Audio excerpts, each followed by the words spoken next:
We are joined right now by WWE NXT superstar Drew McIntyre. Drew, lovely to see you again. Oh, good to see you too, buddy. I'm glad I actually made it. I've had quite the morning. So let's just dive straight into it. Obviously, you're back in Scotland with NXT now. Tonight you're going to be in Aberdeen, facing off against Bobby Roode. How cool is it for you to be back now and be part of NXT? First of all, am I wrestling Bobby Roode tonight?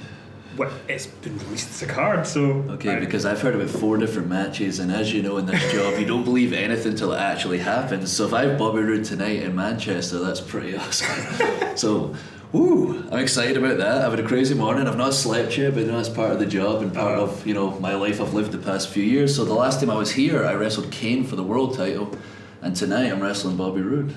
That's pretty cool. The bearer of good news. That's the highlight of my morning thus far. There you go. If you win the title, I expect some sort of credit on Twitter. So I guess that it's been quite a journey for you, because obviously, you left WWE in 2014 and you went away and kind of, you created so much of a buzz for yourself and the companies you went and worked for. How important was that for you when you went away to create sort of rebuild yourself and create a new image for yourself?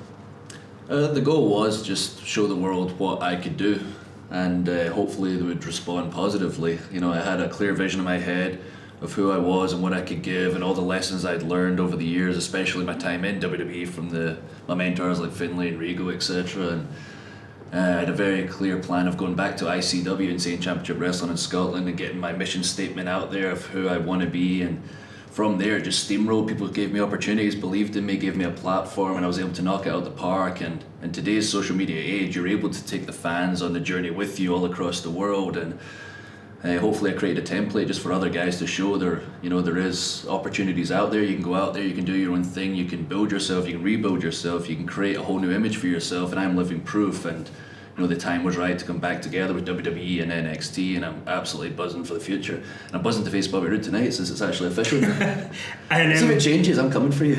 Don't blame me, I'm the messenger. Card subject to change. One thing I thought was quite interesting was when you went back to ICW back in 2015, or 14, sorry, it ended up that ICW went to the SECC. A lot of people, I'm sure, watching this were at that show. You were in the main event, it was like 5,000 people. That must have been pretty great for you to come back to your home country and sort of help build that scene to a point where you were going to arenas that WWE used to run and selling them out. That must have been pretty cool for you.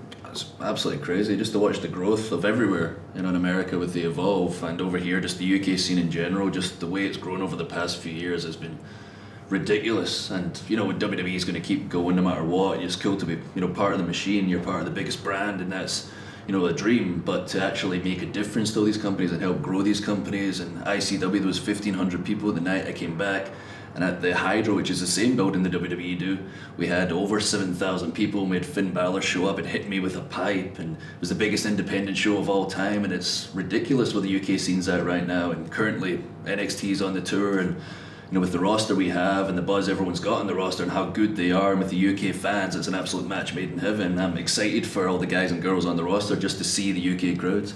I think their minds are going to melt. And how cool was it for you? Because when you came back to NXT, when you came to NXT, the first kind of interview you had was talking about not being on Raw or SmackDown, but being in NXT. How important is it to be part of NXT and continue to help that grow?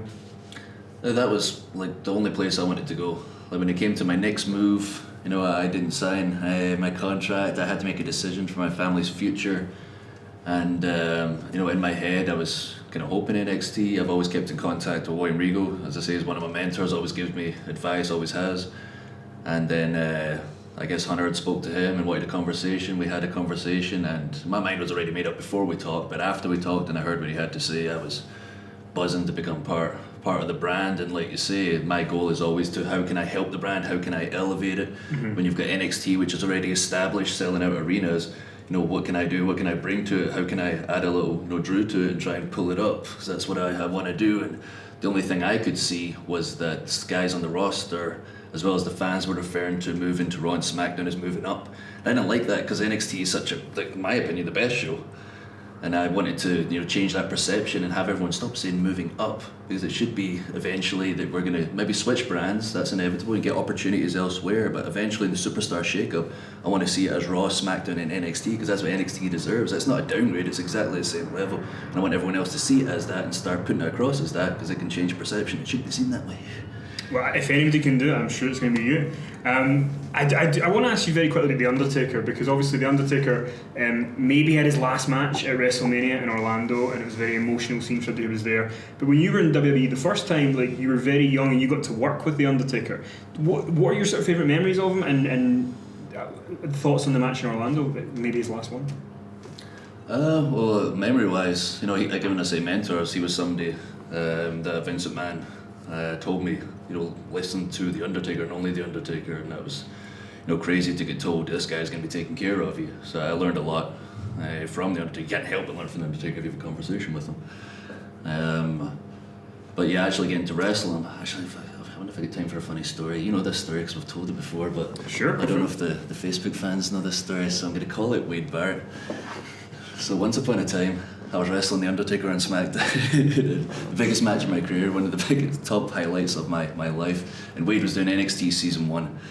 So I was a bit nervous. I went down to ringside where you hang around during the day, and Wade's looking a little nervous. I went over to my buddy to try and get some conversation going to calm my nerves, and he was a bit wound up, and every time I tried to talk to him, he shooed me away and finally snapped at me and told me to go away because he had a big match on NXT that night, and it was him and Skip Sheffield at 3 minutes on the second match or something. So he shooed me away. I went away to my corner all worried because my friend wasn't going to help me out to calm down, and later on that night he had his 3 minute match he was so nervous about, and later on he checked the board and he saw my name versus The Undertaker and realised, oh, I told Drew to get lost and clearly wanted to talk to me to calm down, so I'm calling you out, Wade. But yeah, if it is his last match as well, you can't write a better career than he's had. He's never been anyone like it before, never will be again. But I secretly hope he's got one more in him, because I know our paths have been supposed to cross, and I hope they do cross if the opportunity ever comes, because that's the match that I want.